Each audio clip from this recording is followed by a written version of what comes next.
I do, you're gonna probably have one ball of clay for like 40 minutes. So if I'm sitting here like wrestling with this ball of clay, what's happening to my other balls of clay right here? They're drying out. So the outside dries out, but the inside is soft. So it's really difficult to then center it. The same thing goes for the beginners. If I give you a big ball of clay, you need to wrap it in plastic. Corners. We want to get into that far corner to minimize all of this heavy weight at the bottom. Okay? And the same thing goes for your T-bowls when you pinch them. Because you're going to have this solid ball of clay, and we're pinching it into getting those nice rounded bottoms. We want all that clay at the bottom to reflect what the exterior shape looks like. Put a bucket of water that's 2 inches. I will not help you. Okay, you know what I'm talking about? Everyone's like, oh, I need 2 inches. No, you need to be able to submerge your hands.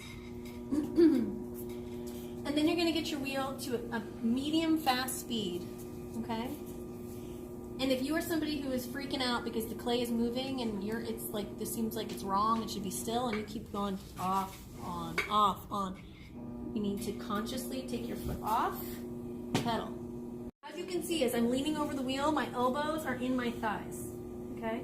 We don't throw with our fingers. We really are throwing the palm of our hand, our thumb, and the pinky. This thing, you probably not used much, but you will begin to in this class, okay? So as you can see, the clay is kind of circling around. So the first thing everybody's gonna do is like, oh, I'm gonna minimally commit. And then you're just gonna like rock around with the clay. And I call this hula hooping. And I will walk past you because I'm really busy and I'll go, stop hula hooping. And you guys know what I mean by that, right? Because look how I'm just like letting the clay lead me. I'm just following it around. So by not following the clay, I'm gonna take charge of my center part of my hand, my pinky, and my thumbs. I'm gonna brace the clay.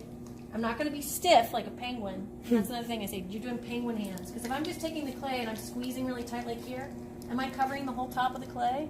No, all of a sudden I start to get this weird like nipple thing happening. Okay? So we really wanna get a nice C shape around the clay. So my thumb, really this part, that pad on our hand, really gets us to encompass. I've had actually, someone, if you only have one arm, you could center with just one. So that's the top half. The bottom half, that pinky is indenting into the clay. So you can see I'm actually starting to create a mushroom shape. Do you guys see that? So if you are not making a mushroom shape, if you're just smashing into this clay and you start to make a volcano form, your hand, that means your hand smashing into the wheel itself. Can you hear my hand? It's on the wheel. So when you're doing this for 45 minutes to 2 hours, what happens to the side of my hand? No more skin. I'm bleeding. Okay? So it's important that you're listening to me when I say, utilize that pinky, push and create that little ridge underneath there, that mushroom shape, so that your hands are now, most of the clay is encompassed into the side of your hands and not on the wheel. And then you can take more charge of the clay. Do you see the difference? Okay. Keep looking at Ion and Andre. You're like, we already know this. Okay. Next thing is you're going to have this clay kind of smeared all over the wheel. I call this your work area. And I have all these weird names. You're going to use either the side of your finger, and if you're worried about grinding your nail down, you can also use your tool. And you're going to come in and you're going to scrape off all that excess clay. Okay? Do you see how I just did that? Because this can't be bumpy. If this is all bumpy with like speed bumps, how can you possibly know if you're centered or not?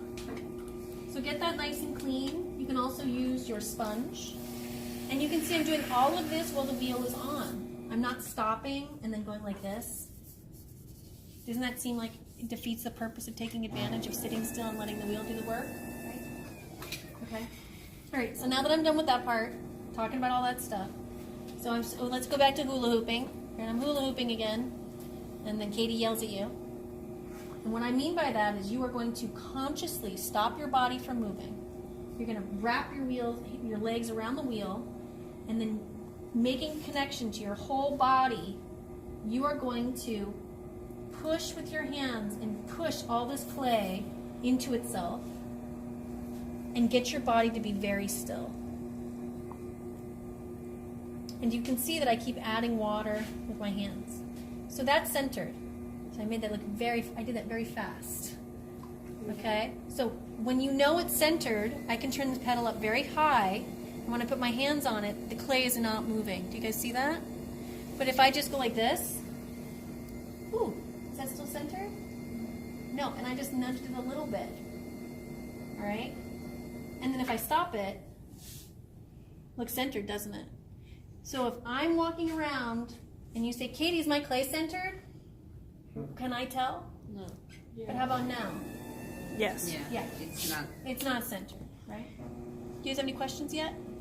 Okay. So let's go back in. Let's do that step again. So let's throw it way off. Remember, I'm hula hooping, and then all of a sudden I'm going to bear down, and I'm going to stop moving. And the clay centers. And then some of you are going to like try to muscle it. You're like, ooh, you know. And what happens is that you just basically sit there for so long, and you're like squeezing, and your hands hurt, but you're not really steadying yourself to your core, and your hands are heating up because you're not in the water. The water allows for there to be minimal friction between your hands and the clay. So if your clay starts to rub, does anybody skateboard in here? Ever skateboard? Nobody? No skateboarders? Okay, I can't use that analogy. But you know, just it starts to rub and it starts to get really raw. Okay? So make sure that you're constantly adding water. So once that we're centered, that is all you need to do today. And I'll be so proud of you if you do it. Okay? If you don't do it, that's really normal and to be expected. Because you have 4 weeks to do this project. It's the hardest project. Yeah. No, just throwing cylinders. Okay, these are the steps. So up there, step number 1 is to center. Okay, that is not my drawing. These are from our previous Dale Fulkerson. I've just not brought myself up there to take that thing down.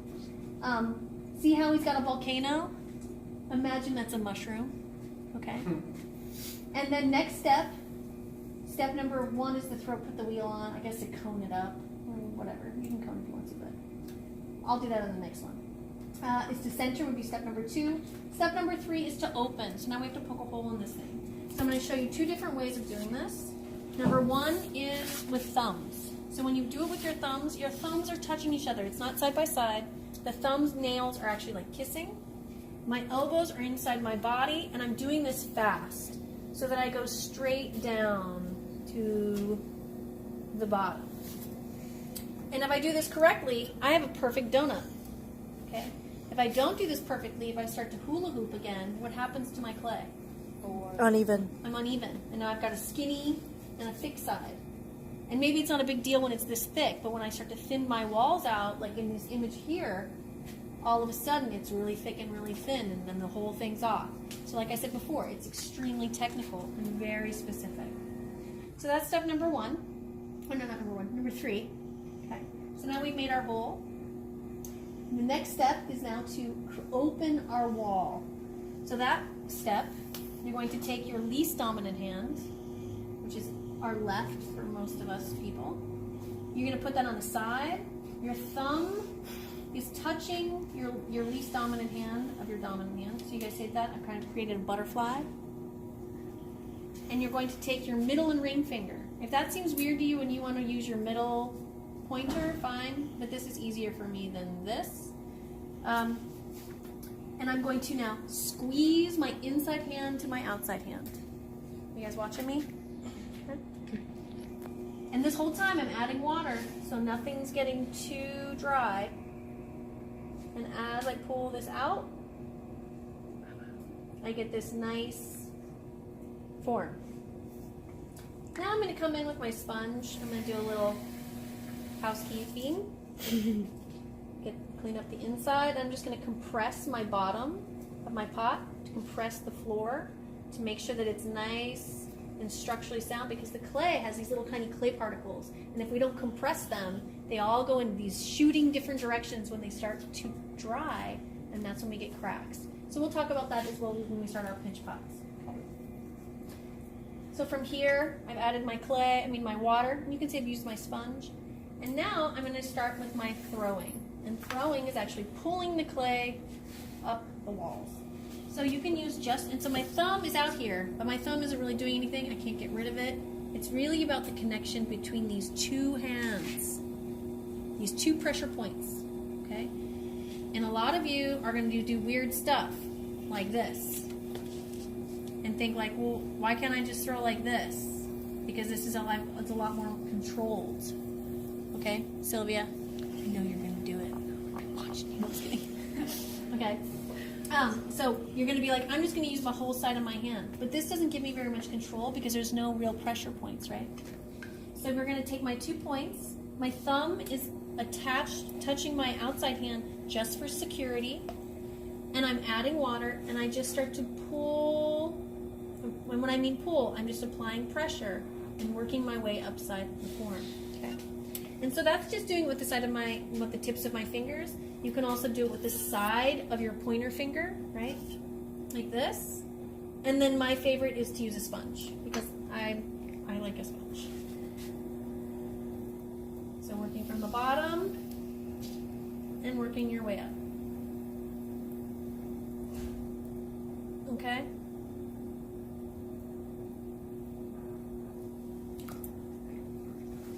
And then compressing my rim, adding a little bit more water, going back to the bottom, and doing it again.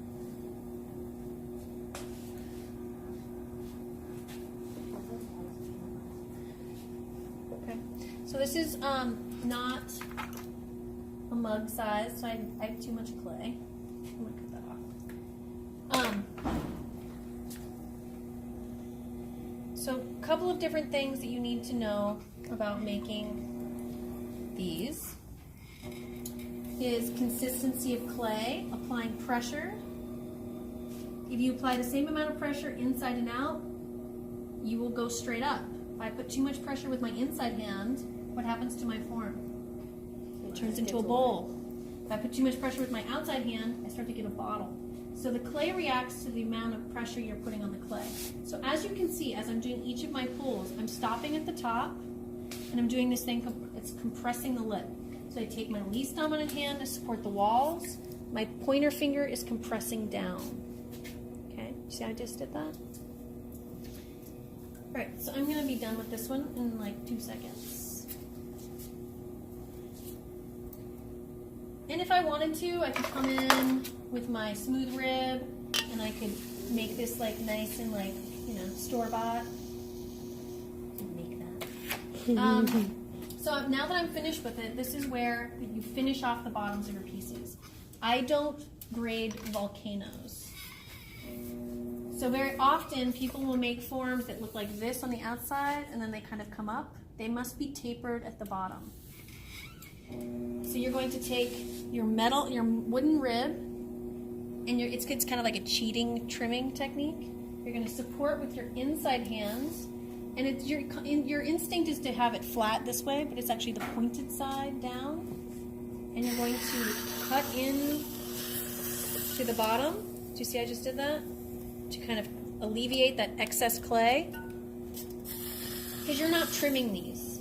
These pieces you're just learning how to throw. And every form, for the most part, its original kind of inception comes from a cylinder. So this is just learning how to throw. So when I was in art school, and I was going to school to just be a ceramicist, I made cylinders for half a year, and that's it. It was really fun. Okay, so now that I've made my piece, I'm done. I've added a little bit of water to the side. Went back again to that wire. And I'm going to slide underneath twice. And so you see the second time is really what releases it. So taking my hands like this, you can kind of push it around. Oof, well, I kind of screwed up that one. I didn't do that. Okay. Okay, and we. Yes, Henry. Okay, and then I set it on the side. Boards rather than bats. The boards are over there in the corner, and then you can start making your millions of, or I mean millions, like your 5 or so mugs. Okay. I have one done already. Okay. So that is the gist of it. Let's do some more. This is coning, so that whole thing you